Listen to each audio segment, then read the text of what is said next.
Welcome back to another edition of the Fanatics View Hockey Show. I am James Lynch. Happy to welcome on the program for the first time someone that I met a couple years ago, actually, when we were covering a UFC event in Calgary, if I'm not mistaken. One of my favorite Twitter usernames, Primetime Klien. We got Peter Klien here on the program. We're going to talk all things Calgary Flames. Unfortunately, eliminated last night. I was hoping we could talk about something a little bit more positive, but I think the season was a positive when you look back on the season that the Calgary Flames had. So we're going to get all into it. But first and foremost, Peter, how you doing this morning? I'm doing good. We've had about 12 hours to kind of decompress from everything last night. The highs of, hey, maybe, to Anaheim having a lead for, what would that be, 59 minutes and 40 seconds of that game. I guess they didn't have a lead for that long, but at least in it. And then Joel Eriksson crushing the dreams of everyone out here. So, sorry, I wouldn't be going saying that everything was a positive too loud on Calgary Twitter this morning, but I do tend to agree with you. But there's certainly a lot to cover with this team, given everything that went on here this year. Let's go all the way back to the beginning of the season. I remember that first game against the Canucks. Canucks were up in that one. Calgary comes back and wins, and they had such a good start. And I think a lot of people at the time kind of felt like that wasn't sustainable. But I mean, they got close. Like going in, kind of looking back, I think most felt like Calgary wasn't going to make the playoffs. What were sort of your expectations leading into the season? Well, I would like to scrub the audio from my personal podcast now, but one of my locks of the season was Flames under 82.5 points. So okay. Expectations for me weren't very high. You come off of the last couple of years this team has had, where 2 years ago, Daryl Sutter is here, all of the different changes. It was the summer of Brad, with Gaudreau on his way to Columbus, Matthew Tkachuk gets traded and all of that. And expectations are high. And it was miserable. No one had fun here 2 seasons ago. Last year, everyone gets traded. It's a new direction. So this year, it was basically, we're killing time until a bunch of kids get to come into the lineup and see how it goes. And so, yeah, my expectations were not high. I will give credit to the Flames. One thing that you get really worried about in a rebuild is when losing becomes okay. And like front offices, you can go for rebuilds and stuff. But in that locker room, you never want losing to be okay. And it wasn't for 1 second this year. Ryan Huska made a lot of different moves and a lot of different tweaks to the lineup. And I think a lot of that was geared toward putting this team in the best spot to win. And now coming off of the season that they had, there was about none of it that I expected. Most of it went better than expected, for sure. And, obviously as the season went on, you could see that this was something that was sustainable, at least as far as them having their head above water, right? Like it was, you could sort of see that, this wasn't, while the start of the season was very much hot for Calgary, they were still maintaining and winning some key games here. One of the other things I was kind of wondering about is, expectations, like with certain players. I know Huberdeau had a down year, but I'd say this year he kind of got his form back. Is there any particular thing you can pinpoint that really got him back on track this year? Because that was one of the big storylines going into the season. Yeah, I would love to say that there was one thing and it was just, this was it. I think the closest that you could come to would be playing with Nazem Kadri again. They tried that when the two first came into Calgary, and it was oil and water. For whatever reason, it wasn't really working. But they came back together around the midway point this year, and it was gold. And I think a lot of credit does go to Jonathan Huberdeau. I think for a couple of seasons, it took some getting used to, right? Like I've never been to Florida, but I gather it's a bit different in January than it is here in Calgary. And so there's an adjustment there. He never thought he was going to get traded. It seems like he was pretty blindsided by this whole thing. And so there's a lot of just human being things that you have to kind of go through. And I think now it was a couple of seasons in, there's a coach that he likes. There's kind of an atmosphere around that team that he is comfortable with now. And so I think the big thing was just he kind of figured out how to be comfortable in Calgary. And then they found the right guy with him in Nazem Kadri, who has been unbelievable so far in getting the most out of players on this team. So I would say if we were looking to kind of give the award for getting the most out of Jonathan Huberdeau, it probably goes to Nazem Kadri, but the man himself does deserve quite a bit of credit. And when looking at the success overall in the season, how much as well do you factor in someone like Rasmus Andersson, who they could have traded, but he made it very clear he wanted to stay in Calgary, wanted to be the leader of this team. Had you traded him, you'd be sort of going for more of like a full rebuild. I still think you guys did a pretty good rebuild, honestly, like considering that all the prospects that are coming through the pipeline, the picks, the cap space, there's a lot of things to like about what Calgary's done. But how much do you attribute the success to him sticking around and kind of leading the charge? Because he's one of the, he would have gotten a really good return too if you guys would have traded him. Yeah, and that is a very hotly discussed topic right now, and going into this offseason, because he is a free agent at the end of next year, so he's eligible for an extension as soon as July 1st hits, and that's going to be very well discussed, because I agree, like the Flames had an amazing draft last year. We're going to see Zane Parekh in game 82 coming up here on Thursday against the Kings, so that there's a lot to be excited about, but they are still missing that number one real game-breaking center, and I mean, they've been missing it since like 1992. It's been a while since they've had that guy around here. And so one of the ways you can say to do that, like the easiest one, especially here in Calgary, is be quite bad and draft one. And we're getting tantalized right now in the Western Hockey League with what Gavin McKenna is doing just a couple miles down there, or a couple hours, sorry, down the Trans-Canada Highway out in Medicine Hat. So that is still, I think, for a lot of Flames fans, the goal. And so Rasmus Andersson not being on the team next year does make that a little bit easier to try to accomplish being quite bad, because he's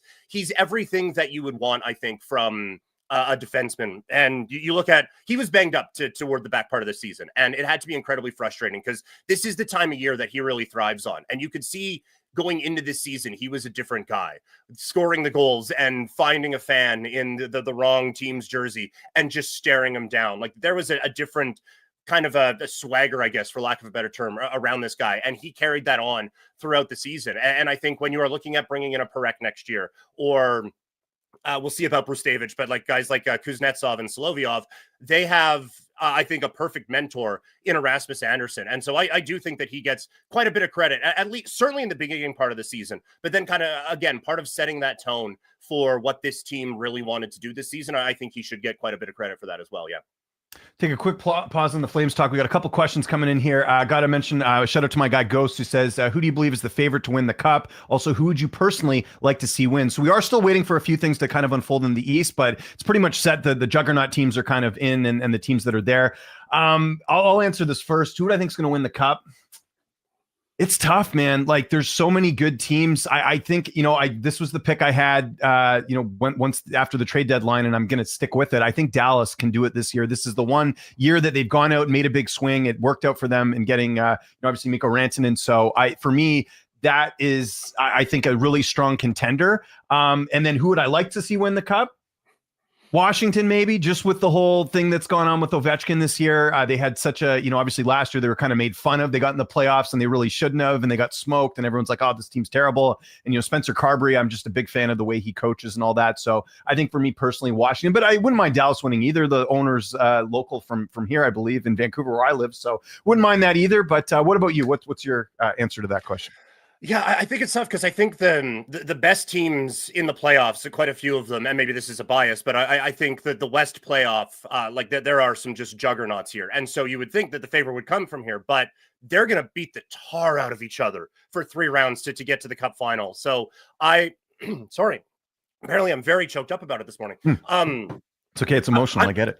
Yeah, no, totally. I think Florida. I still think that they have the team that we've seen. They have a goalie that can get hot for a really long time. They are built for this time of year. They have done it very recently. And I just think, again, respect to Tampa Bay, respect to Toronto, they have a bit of an easier path to get there than Dallas, who's going to go through an absolute battle with Colorado in the first round, and probably the Jets in the second round. That's going to be a lot to deal with. And then Vegas probably in the third, who we might be sleeping on a little bit too. They sat their 5 best players last night and still looked really good. In terms of who I would like to see win, it's Winnipeg for me. The fan base is a passionate one, obviously. And I just, there are so many guys on that team when you watch them play. Oh, I like that guy. I like that guy too. And whenever a player gets he can't win in the big games thing, I just start to gravitate toward them naturally anyway. And so I think Connor Hellebuck is still one of the best goalies in the world, even if 5 games last year didn't prove that. So I think that they would be a team that would tug at my heartstrings pretty easily out here. I respect the picks. I've mentioned this before on the show. I am one of those bitter Canadian hockey fans that I don't want to see another Canadian team win unless it's my team, which is the Canucks. So I hope Winnipeg doesn't make it. But, I think for me, like, I respect it. And I think with Winnipeg too, they had such a good season. Like, it's tough when you have such a good regular season, then those expectations don't, translate into the playoffs. So it would be kind of a waste if with how much success they had this year, if it didn't, hit the mark there. But yeah, we'll see. It's going to be a very interesting playoffs for sure. Just a couple more comments here, and then we'll get back to some Flames talks here. MMA Hole's talking about the Rangers, obviously not doing so great. There'll be a lot of changes there, I would assume. Now, here's my question. I had my guest on last week, Troy Nowak. We were talking about this. They've gone through so many coaches, but it does seem like there's some coaching issues in New York with Laviolette. You've also got Chris Drury, who, let's be honest, it hasn't really worked out with some of the moves they've made. Do you think both goes, one goes, or do you think both stay? What's your prediction? I know this is out of your market, but what do you think is going to happen with the Rangers in the offseason? I would imagine Drury's gone. I just feel like so much of what happened there this year was self-inflicted. Like they didn't get off to the best start, but you still looked at that roster and it was very talented. And I think you can, like, a lot of times, fire the GM. It's like, well, that's not going to change anything on the ice tomorrow. But I just think the way that he handled the Barclay Goodrow thing and the Jacob Trouba thing, it's tough for a general manager to lose a locker room, but I think Drury succeeded in doing that. And so I just feel like a lot of the problems, you can kind of draw that straight line back to him. So if it were me, he wouldn't be the GM anymore. And so that would be kind of where I would go. And then sometimes GMs want to pick their coach. So I think with Laviolette, it's 50-50. It is not a blank canvas there.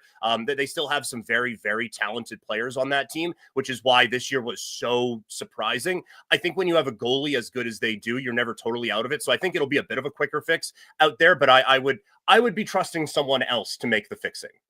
Yeah, and I think regardless of who comes in or Drury stays, you got to unload one of those bigger contracts. Like with them getting JT Miller, I know he's not super expensive, but they have a lot of guys over the age of 30, right? So I mean, that to me, you need a bit more balance. It's going to come back to bite you at some point with the cap, with having that many guys that are that old and not going to be as easily tradable. So that's something worth keeping an eye on. We got two Rangers fans in here, which is interesting.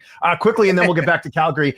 Is there a team you see having a Cinderella story? I think the obvious one, and I'll go with it, is St. Louis, just because they are playing so well right now. Like there is something to that. It is very eerily similar to what happened in 2019 with them going on that terrible losing streak, firing the coach, and then going and winning the cup. You're seeing some similarities there. And the thing with St. Louis is like they don't really have any like standout players. It's just more of like a really well balanced team that can get it done, and they're really fast. Is there a team for you that maybe we're not thinking about? Well, I mean, this could get dated very quickly, but if Montreal can get in, I still think they kind of have that potential, and they haven't shown it the last couple of days, but they have just so much exciting young talent on that team, and just kind of they don't know that they're supposed to be intimidated, sort of a feel around them. They have a goalie who can get hot at the right times, and just a bunch of young kids who could score. It's not like we haven't seen an 8th place Montreal team upset a 1st place Washington team before. So I think that they could be a team that gets on a bit of a run. And I don't want to, I mean, we're just going to list off wildcard teams now, but I don't think we should sleep on Minnesota. I think that there was a lot of pressure given everything that went on in the last little bit, all the injuries. I think just getting in, having that great moment with Marc-Andre Fleury, getting the overtime win and everything. I think there was just a bit of a little exhale out there now, and it will not be an easy path, but when they're healthy, there's so much talent on that team, and Gustafsson can be a bit of a roller coaster, but at its highs, he's pretty good. So I think that they have a few of the makings to maybe be a banana peel or two for some of these high-level teams in the West along the way. Yeah, my understanding, and you correct me if I'm wrong here. So Montreal just has to get to overtime with Carolina. If they get 1 point, they're in. That's it. And then also Columbus would then have to beat the Islanders, I believe, is their last game of the year. So yeah, it's going to be like it's high stakes. This is where I wish, and I'm sure you agree with me here, that they had a play-in thing like they do in the NBA, where it's like the stakes are higher. Like Canucks are playing tonight, for example, against Vegas, and it's like meaningless, right? Like for both teams, really. I mean, Vegas is already in, Vancouver's out. It would be nice to see them do like a little mini tournament and add a bit more drama. I don't know why they don't do that. I don't understand that. So I mean, you're not going to have to sell too hard to the guy who covers the 9th place team in the West. That maybe a playoff or a play-in that features 9-10 would be a valuable thing. But no, and like you watch after the Flames game ended last night, you flip over and Memphis and Golden State had just a phenomenal close to their game. And I can't imagine watching that and thinking, oh, how could we possibly, And I mean, they just signed a $12 billion Canadian television deal. You could get a couple more zeros on something for a play-in round or something like that, right? So I'm surprised it hasn't happened already, and I think it would be something that could come up, and it would be incredibly entertaining as well. Okay, we got one more here, and then we'll definitely get back to the Calgary talk. If you could have any Canadian team win the Stanley Cup, who would it be, and why would it be anybody but Edmonton? So I've been kind of vocal about this. I'm not an Oilers. I think, you know what, most people in Vancouver, there's that rivalry with Edmonton because of the playoffs last year. A lot of people don't like Edmonton. Here's my gripe with Edmonton, Peter, and hear me out. This is why this was before they were with, you know, the rivalry with the Canucks, so to speak, which isn't that big of a rivalry, let's be honest. But my issue with Edmonton is they get so many first overall picks, and it's like, you know, that's, if you look at the Canucks, they've never had a first overall pick. I'm kind of jealous / like, you know, like I think the way they do the draft, sometimes it's not really fair to certain teams. And I just feel like a team that's had that many picks, like at some point they got to win something. They haven't. So for that reason, I don't cheer for Edmonton. I don't, you know, don't wish them doing well. And I'm sure, you know, and that was actually going to be one of my questions here today. Like, do Calgary fans, will they cheer for Edmonton in the playoffs? Like, how does that work? Or is it kind of down the middle? Not even a little bit. No. Okay. This Gotcha. will be okay. So we're of the same milk then. That's good. Yeah. This will be a very pro Los Angeles Kings city for the next 4 to 7 games. I mean, like as the Oilers went on their run, you are going to get a few like, oh, I just want a Canadian team to win. And it was quite successful for bars and everything downtown. But I think a lot of that was watching to see if the Oilers would lose. So no, there is going to be no rah for Edmonton here a little bit south of the capital city here in Alberta. Yeah, and they ran into some trouble. They're not going to have Ekholm for the playoffs. That's going to be, well, yeah. I shouldn't say the playoffs. I guess it's the first round for sure, and then beyond that, I guess we'll have to see. But that is a big factor for them. Okay, let's get back to Calgary. I want to talk about Dustin Wolf. I don't know the answer to this, so that's why I'm asking you. What were the expectations for him this season? Because I think on the outside looking in, you know, let's see how he is. Let's see if he's a capable starter, all this. This was, to me, I would argue, your MVP this year in terms of what he was able to do. I think the amount of games he played, I don't think people expected him to get that much of a workload. Sort of looking back, like how much did Wolf exceed expectations? Oh, greatly. It was, no one saw this level coming. I think we all kind of hoped that this level would come eventually. I don't think it was in first full year that it would get here. Expectations were a little all over the place because he wasn't awesome last year. But you look back at it, the Flames thought they had a deal for Jacob Markstrom. They asked him if he wanted to go to New Jersey. He said yes. And they said, okay, cool. We were just asking. We're not actually trading you or anything. Right. And so Markstrom got a little boo-boo face as it went along. And so you have Dustin Wolf, who hasn't been a backup goalie since he was like 5. And he has to come in and wait 2 weeks in between games. And then you're worried that he's a little inconsistent. Well, of course he is going to be. And so I thought there was going to be at least a little bit of a resetting of expectations. Like he would be good, not great. And they, on paper, didn't have a great defensive unit in front of him going into the season. We didn't know what to expect out of guys like Ball and Miramanov and Pahal. And so I kind of thought that he would be someone who would have like a 3.5 goals against average, but like a 908 save percentage. Like, oh, wow, yeah, he gave up 3 goals on 35 shots. And that would be every night, basically. And he just exceeded expectations in every way. And the example that I go to is like he is on the smaller side as a goalie. And so he relied on his athleticism a lot to make some of the saves that he made. But because the NHL game is so quick, he was kind of overcompensating a little bit. And so there would be times he would go post to post, but it would be post to halfway into the corner. And now the net is wide open. And this year that happened 0 times. He, I think, recognized the weaknesses in his game, worked on them, and came back, and it was almost perfection from him this season. And so that is where you get really confident from a Flame standpoint, is that this kid obviously learned from the experience he had last year and grew into it. And so I don't think that this is a flash in the pan or anything like that. And when you're talking about MVPs of the season for the Flames, I mean, it has to start with him. This team going into last night was 30th in the league in goals for per game. And they were still battling for a playoff spot. And it is because that dude was that dude all season long. And it is one of the reasons why I think a lot of people are saying, why would you want to rebuild? Like, let's take advantage of this kid on this contract right now as much as you can.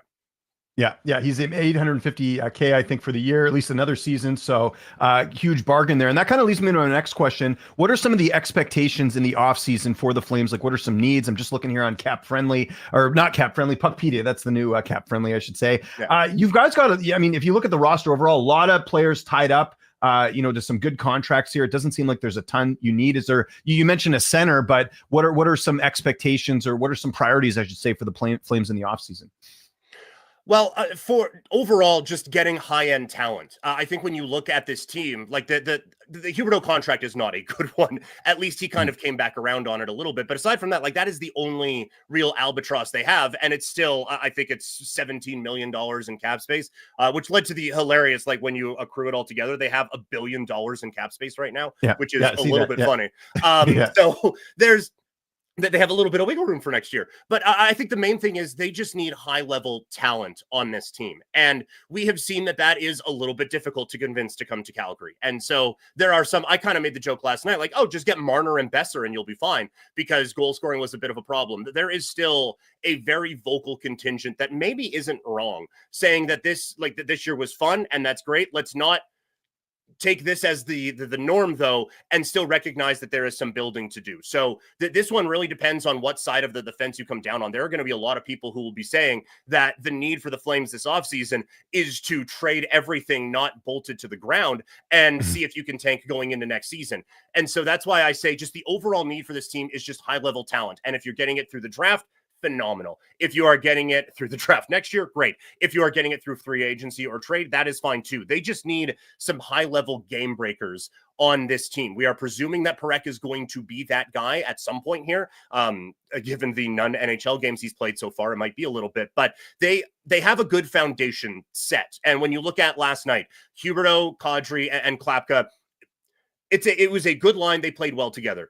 It's probably a second line on some of these teams that we're looking at in the playoffs, right? And Frost and Sharangovich with Pospisil seemed like they kind of came together a little bit. Zari was banged up at the end of the season, but he really, I think, has taken some strides in his first two seasons. So they have that foundation in place where if you were to have the ping pong balls bounce your way next year and McKenna comes in, you can just kind of plop them in and you're ready to go. This won't be Chicago where it's Connor Bedard and then you're looking around. It's like, well, damn, we were not ready for that one. This team ironically does have everything in place that once they get that guy, they can get running. It's just because those guys are in place, it's a little bit more difficult to draft that one. So scoring is definitely the need.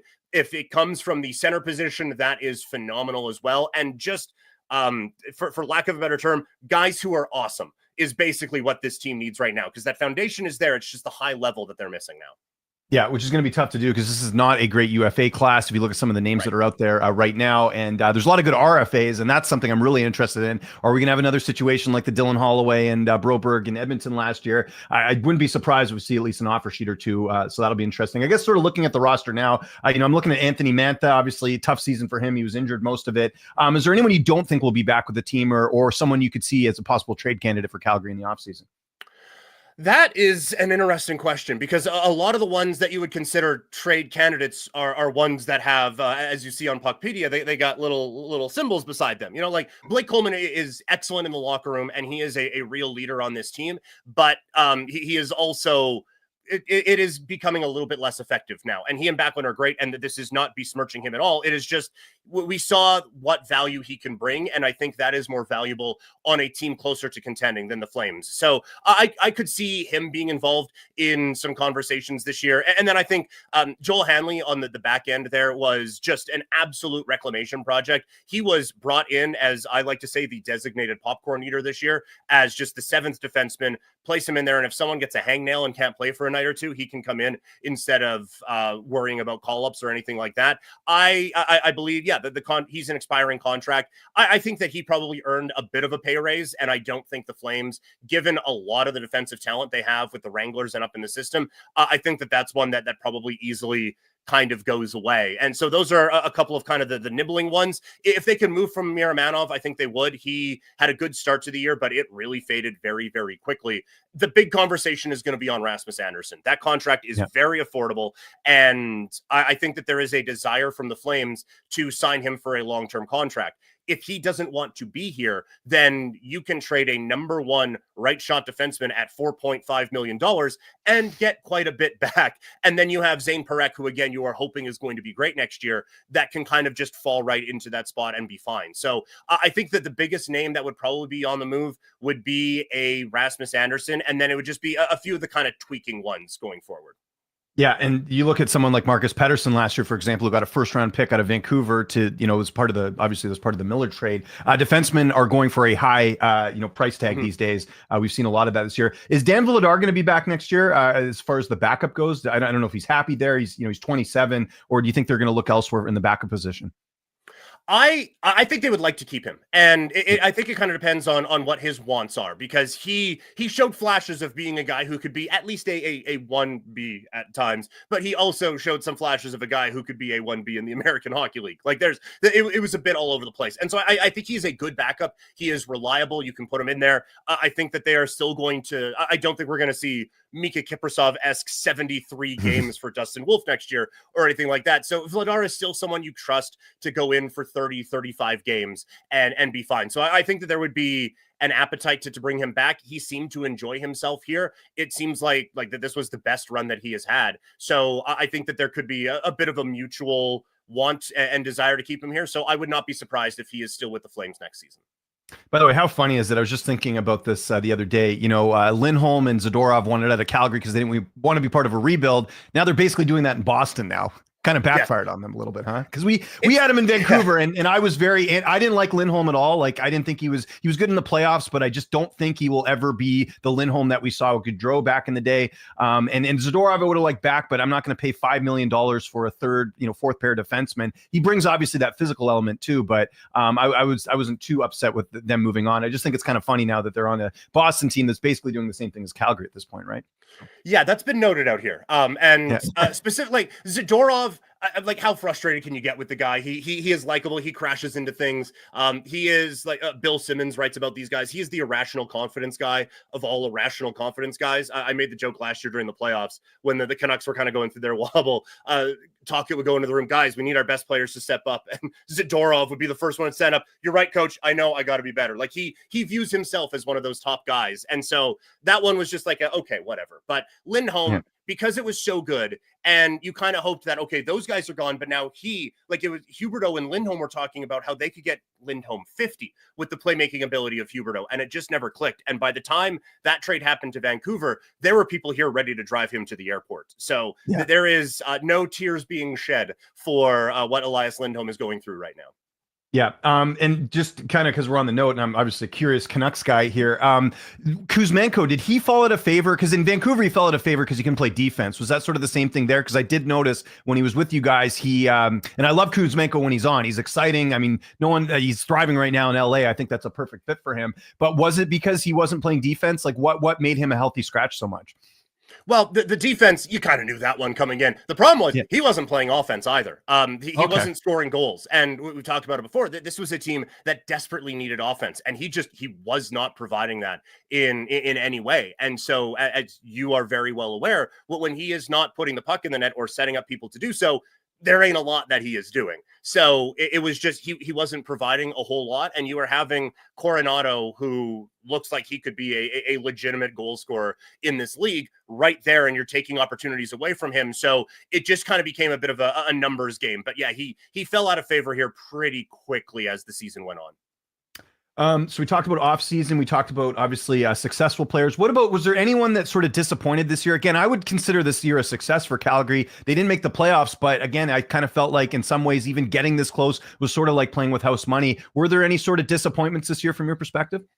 Yeah, Igor Sharangovich was a big one. He signed that contract extension that you see on the screen now after a phenomenal goal scoring year last year. He got, I think, with 34, 35 goals a season ago, and he's going to finish with exactly half that this year. And again, a team desperate for goal scoring. They acquire him and in Tyler Toffoli trade. And a lot of people a little underwhelmed by that, but he comes in and his first year and he's dynamite. And you get excited about this. And then again, you're desperate for goal scoring. You have signed this guy specifically for goal scoring. And it never really clicked until this back part of the season. It seems like he and Frost kind of unlocked something in each other. So there is at least enough there that you're not saying that this is a complete waste before the extension even kicks in. But this was a disappointing season that I think was even lower than the floor you thought could be for him. And so that is a little concerning when you're talking about a player of that age that you just signed to a long-ish term contract. Peter, this was awesome. Thanks so much for doing this. Definitely I'll get you back on for sure. Maybe leading up to draft time, we'll kind of go over what the Flames' needs are. I don't even know. They must have a lot of picks, right? Because they've been doing so much of a rebuild. They have a couple. I'm even trying to find out here if they got the picks listed, but they got a few, right? Yeah. The pick thing is complicated here because they traded a first with Monahan to Montreal, and there are a ton of conditions on it. But basically, they don't have their own first round pick, but I believe they're going to have Florida's and New Jersey's for this season, which the New Jersey one almost ended up a lot better than they were expecting. So that they do have a few picks there, but they with a couple of them, they went more, let's get a couple less picks and guys who can help out prospect wise. Like they got Bruce Davidge from Vancouver. They got Ball in the deal that brought Markstrom to New Jersey and all of those things. So instead of here's 5 draft picks, it was here's 2 and a couple of prospects. So it is not as stacked as you would think draft cupboard wise, but the prospect pool that they have has been loading up. So they'll be busy around draft time, but it'll just be more mid to late round stuff. Yeah, and those could be used as trade bait too if they do want to acquire that big name that you were kind of talking about there. Peter, this was awesome. Anything you got coming up? Anything you want to mention before we get out of here? I'll give you the last word. Yeah, quite busy around these parts. I host my own podcast called Couch Potato Diary. I try to do that one daily, but I also fill in on Sportsnet 960 The Fan, the radio station out here. So it has been a little inconsistent, but wrestling's a big thing for me. WrestleMania season fun. So doing that and a lot of hockey talk on the show where we're gearing up for draft time and the WHL playoffs. So Couch Potato Diary, wherever you get your podcast. Follow me on social media at Primetime Klien. And yeah, that's it. This was a blast. We'd love to do this anytime. Yeah, sounds good, Peter. We'll be in touch. And there you go. Peter Klien, one of the best out there covering the Calgary Flames. Always trying to get guests on this show every week when I can, because first off, no one wants to hear me babble for that long. But number 2 is that you definitely want to I like going over the different teams and getting some insight there, and a lot of stuff I wanted to know about Calgary I got answered today, which is really, really great. So again, go follow him on Twitter at Primetime Klien. Okay, one thing I didn't get into today is we have a huge game here tonight. So I referenced it there. Actually, I did reference it a little bit, and we'll get to your questions, guys. I know you guys are waiting patiently in the chat there, but this game tonight is huge. Carolina and Montreal. If Montreal gets into overtime, they're in the playoffs. If Montreal loses in regulation, and keep in mind they're at home, they're out. Well, they're not out because Columbus would now have to win. They'd have to beat the Islanders in order for Columbus to get in. But Montreal really needs to win. And listen, Carolina's a team, you know how Rod Brindamore coaches. They're a team that doesn't take any days off. So, Montreal facing one of the best teams in the East tonight. So their playoff lives are on the line. So guys, if I can tell you one thing, watch this game tonight, 4 p.m. Looks like I'm guessing that's 4 p.m. Eastern time, or sorry, Pacific time, I should say. My clock's set up for that, but that's going to be a great game. You definitely don't want to miss that one. Let's quickly go over some of the action from last night. Actually, no, you know what? Let's get to some of your questions first, and then we'll get into some of the action from last night. We got about another 20 minutes left here on the show. It's rough how the Flames can beat a team like the Knights, yet lose to teams they should be beating on paper. But like we were saying, Jay, this was a bit of a bonus season for Calgary. The expectations were very low. I think the fact they even got this close just shows that the future is very bright for them. And like Peter said, they've got a lot of assets they can trade. We'll see. A lot of teams are looking for that difference maker, that superstar. I think that's going to have to be acquired through a trade. I don't think Mitch Marner is probably the only guy out there that's a difference maker. I wouldn't really put Brock Besser in that category of being a difference maker. Besser will add scoring, but he's not a guy that can really lead the charge, so to speak. So it'll be interesting to see what Calgary does. Again, they got lots of cap space. They could certainly make a move or two here. Imagine Mitch Marner going to Calgary and being reunited with Nazem Kadri. That would be kind of interesting. Ovi breaking the record and winning the cup, that would make him the greatest player of all time, or still got to be the stats. I mean, he's already one of the greatest of all time.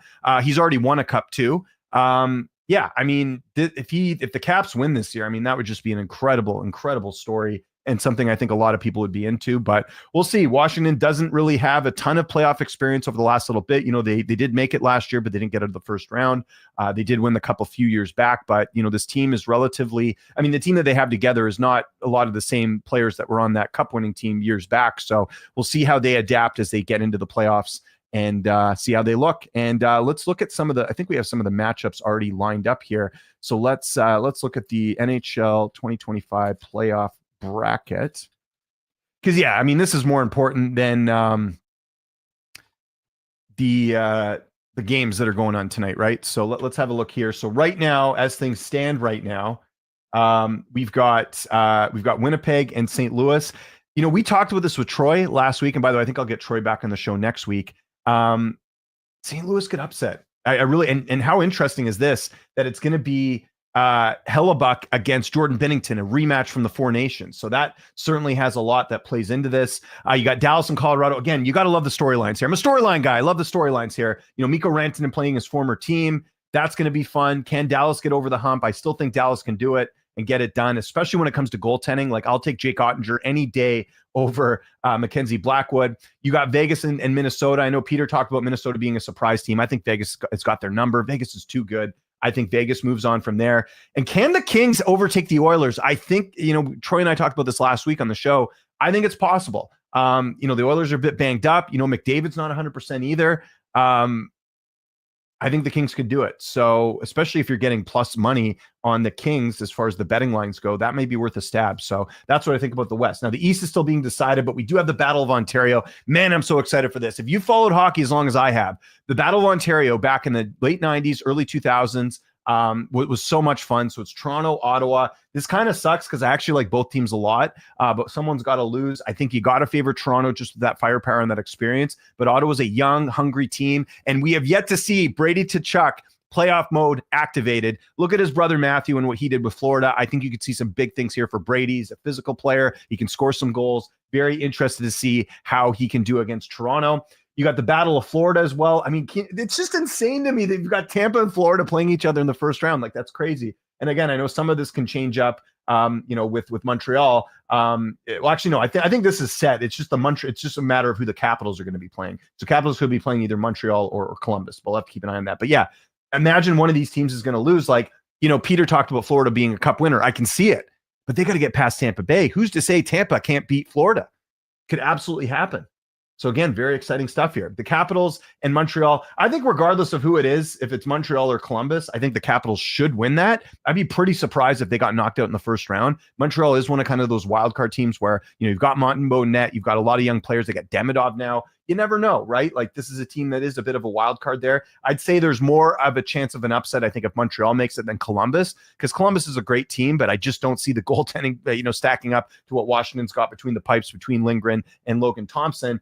And then you've got Carolina, New Jersey. This, to me, is the most one-sided matchup out of all the matchups, I'd say, because New Jersey's just banged up. They don't have Jack Hughes. You got Markstrom. That always gives you a chance, but, Carolina is just such a good team. They're one of the powerhouses there, so I would likely favor Carolina there. So just to recap my early predictions, and again, still waiting to see if Montreal makes it or not, I'll go Carolina over New Jersey. I'll go Washington over whoever they play. I think even if they do play Montreal, they'll beat them. I'm going to go Florida over Tampa. I know initially I said Tampa could be one of those dark horse teams, but I mean, Florida is going to be too much, I think. I'll go Toronto over Ottawa. I'll go LA over Edmonton. I'll go Vegas over Minnesota. I'll go Dallas over Colorado. I'll still take the Jets over St. Louis, but man, if there's a team that could upset the Jets, I think it's the St. Louis Blues. We'll see what happens. My concern with the Capitals, they gave all to Ovi on that goal. Now they've got to switch mindset and go into playoff mode. But I think that's done now, right? Like, I think they are in that mindset. I mean, he got the goal, a couple weeks ago? I think they're good to go now, but we'll see. You never know. The thing with them is they got to play up to the expectations. You look at the teams that typically do well in the regular season, they don't always win the cup. It's a matter of keeping that same, structure, perspective, all that. We'll see about the injuries and all that, but there's going to be a good playoffs this year, especially with how some of these teams, some of the matchups that are made. Again, some of these matchups like Tampa and Florida, Tampa and Florida and Colorado and Dallas, those could have easily been Western Conference finals, like without a doubt. These are two of the best teams in those respective conferences. So there's that. Couple games on tonight, like I mentioned. You got the Hurricanes, the Canadians, Ducks and Jets. Jets just, again, make sure no one gets hurt. Red Wings and Devils. Red Wings are out. Stars and Predators, again, a bit of a mismatch there. You got the Canucks at home against the Golden Knights. Who are they missing now? Canucks are missing, I think Demko's shut down for the season. So is Pettersson. Philip Cheadle, I know, is skating. I doubt he's going to play. They'll probably just keep him off. You want to keep that guy in bubble wrap as much as you can. And then you got the Oilers and the Sharks. Oilers should win, but San Jose, they've been surprising a little bit. Look at even them the other night with Vancouver. They took them to the brink there. So we'll see how that sort of unfolds. But yeah, again, we got a little bit more hockey to go. And then we're getting into the playoffs, everyone. And by the way, I will still be doing this show on Wednesdays during the playoffs. Maybe we'll sneak in a post-game show if we can here and there. We'll see what my schedule looks like, because I'd love to talk to you guys after some of these games are over. But it's going to be an interesting playoffs. And I know people have been asking me like who I'm kind of rooting for in these playoffs. Yeah, like I said, I kind of like, Toronto, Ottawa winner. I'll be rooting for a bit. The Capitals would be a good story. You guys know I'm not a fan of Carolina. And then in the West, probably Vegas, Dallas, Colorado. Winner, Dallas, Colorado is one, and then obviously Vegas as well. We'll see how they end up doing later as the playoffs progress. So let me know in the chat who you think could go far. Who are some of your teams to keep an eye on? Let's also have a look at the standings and how things are going to kind of shake out. So let's look at the draft odds NHL 2025 to see like where we're at right now with Tankathon. This is a great site. So you look at it here. Shout out to Tankathon, giving us an idea of some of the teams that have the best percentage of landing those picks. So leading the way is San Jose with 25.5%. You got Chicago in second, Nashville third. It's crazy Nashville being in third. Like Nashville was in the playoffs last year, right? And they've done so bad this year that they are now third. You got Boston, same thing, like big surprise. Seattle, Philly, Buffalo. Canucks will most likely pick 15. They could slip to 16. The way this season's gone would not surprise me. But this is why, like I said this at the deadline, Canucks should have sold. They should have sold. I think most people knew they weren't going to make the playoffs. They decided to hold on to Besser and Suter. They didn't make the playoffs. I mean, they could have been right here getting a top 10 pick potentially if they would have lost. So you look at teams like at least Boston recognize that, and they might get it. They're going to get a top 5 pick most likely. Although they did really bad after Four Nations, right? That wasn't even close. But yeah, San Jose. And you got to wonder too, like San Jose's got a lot of young talent here. Like, do they start, at some point they've got to turn a corner here and look ahead.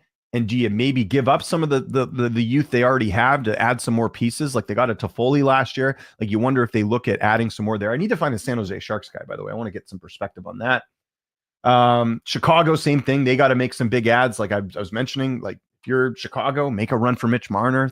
That would be a great player to play with Connor Bedard. Although I will say Chicago seems like they're in a bit of a better spot now. I actually saw Connor Bedard smiling the other night, which hasn't been that evident this season. Oh, by the way, we got some questions here from my guy Ghost. My concern. Oh yeah, so Devils are lambs out to slaughter. I think so. Yeah, they've got Markstrom. Markstrom's a bit older. How old's Markstrom now? I want to say he's like 34.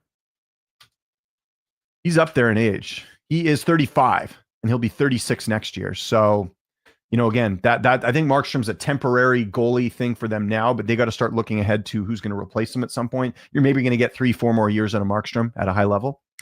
But yeah, I just think that the Devils, they could surprise too, right? Like they didn't make it last year. They've certainly got some talent, but you're playing Carolina. That might be one of the worst teams to play in the Eastern Conference, right? With how long you've been a hockey fan, are you surprised Boston didn't make the playoffs? A little bit, yeah. Like I think they just never got off to the right foot. The whole Swayman contract thing that was kind of aired out in public, and then obviously the firing of the coach with Jim Montgomery, which I think we know that Montgomery's not the issue. Look at the success he's had with St. Louis. I think listen, we were talking about New York firing their GM. I think if you're the Bruins, you got to look at Don Sweeney and the job he's done. The two guys he brought in. Boston was supposed to be better this year. Remember, they went out and got Lindholm and Zadorov, and it hasn't worked out. And I predicted this. My one prediction that was right this year was I said that Elias Lindholm would not have a good season. And where's he even at this season as far as the stats go? Let's look at Boston Bruins stats. I didn't think he's a first-line center. And where is he right now on the team? How many goals did he even get this year? Where's he at? So you've got Lindholm, 17 goals, 47 points. So just under 50, -4. I would say that's not exactly.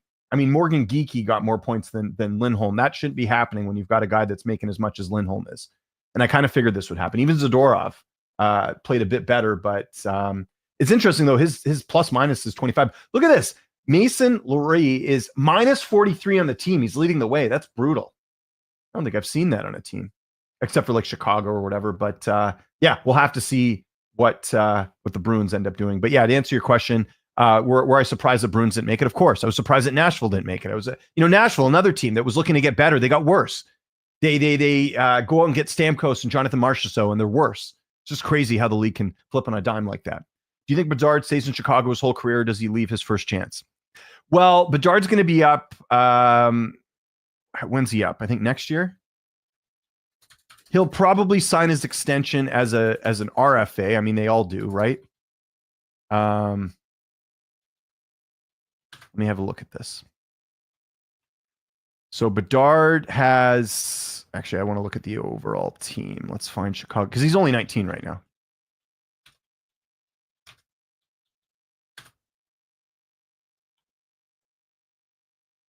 So the Blackhawks, where are we here? Full roster breakdown. Connor Bedard. Yeah, so he's got 2 more seasons. He'll be an RFA in 2026, 2027. I mean, it's hard to say. I think he'll come. I'm going to predict this, and maybe this is just me putting goodwill out into the world. I think he's going to come to the Canucks eventually. He's from here. You know, he's clearly a fan. He's talked about some of his favorite players growing up were Canucks players. You know, it hasn't been a smooth ride in Chicago. I don't think Chicago will ever trade him, but I could see a world where Bedard eventually, when he gets, you know, maybe he does like a bridge deal and then he's out. That could happen too. So I could see him coming to Vancouver. Born and raised here. Who wouldn't want to come here? Celebrini's another one too, maybe, but it's tough to say with because it seems like he's having a good time there in San Jose. So we'll see. But yeah, I think Connor Bedard could come to Vancouver eventually, or I'm hoping. The franchise had so much bad luck. It's like something good's got to come out of this. Vancouver's never had like a homegrown like star that's like panned out. Like they've drafted like Jake Virtanen. They had Cam Neely at one point back in the day in one of the worst trades in Canucks history, but they haven't had like a homegrown guy to like carry the load. And I could see that happening. Bedard, Canucks or Canadian UFC champion? What would you rather want? Well, we've had a Canadian UFC champion. It was Georges St. Pierre. I'd rather have Bedard on the Canucks. I would rather someone, you know, I would rather, if we're talking MMA and hockey, I would rather have the Canucks win the Stanley Cup over most things in life, right? Like, you know, if there was a UFC fighter from my hometown, like my town that I live in, could win the UFC title. If I could pick between that and the Canucks winning the Stanley Cup, I pick the Canucks. I want to see a Canucks Stanley Cup by the time I'm dead, for sure. That's absolutely something I'd like to see. I think I'm too tied to this sport, but that's the truth. I need to see some success. I've had 2 Game 7s, 94, 2011. Last year, who knows what could have been if Besser was healthy, Demko was healthy. I don't know, but it's been a lot of pain and suffering as a Canucks fan. At least the Rangers, you guys won in 94. You know what I'm saying? But I don't have any ill will towards the Rangers anymore. I don't know. I kind of feel like they're kind of Canucks-esque, although they've had more playoff success than the Canucks have, but they're kind of in the similar spot right now where they have some pieces, but it's just not fitting together. They got to figure it out. So we'll see what happens there. Getting back to the draft simulator, let's look at you know what? One of the things I wanted to have a quick look at. So we look at some of these teams: San Jose, Chicago, Nashville. Let's have a look at how many picks they have. So let's go to San Jose first. We'll wrap things up. Keep the questions coming, everyone.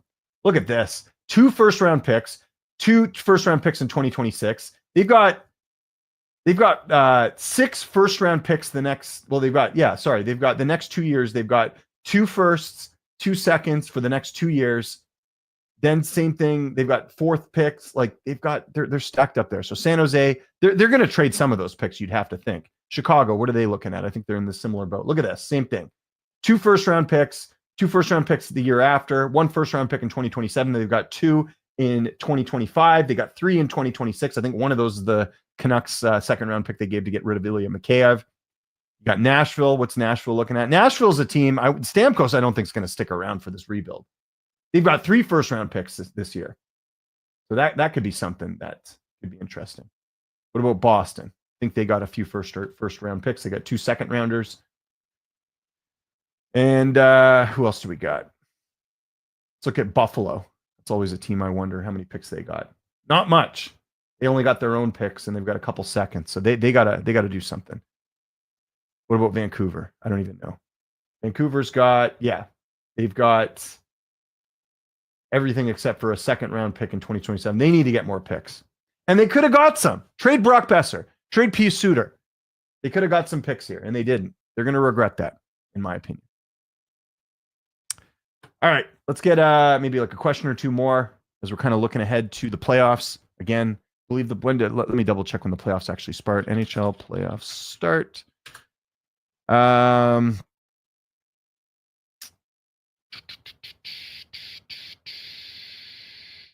April 19th. So they start in 3 days. Okay. So they start this Saturday.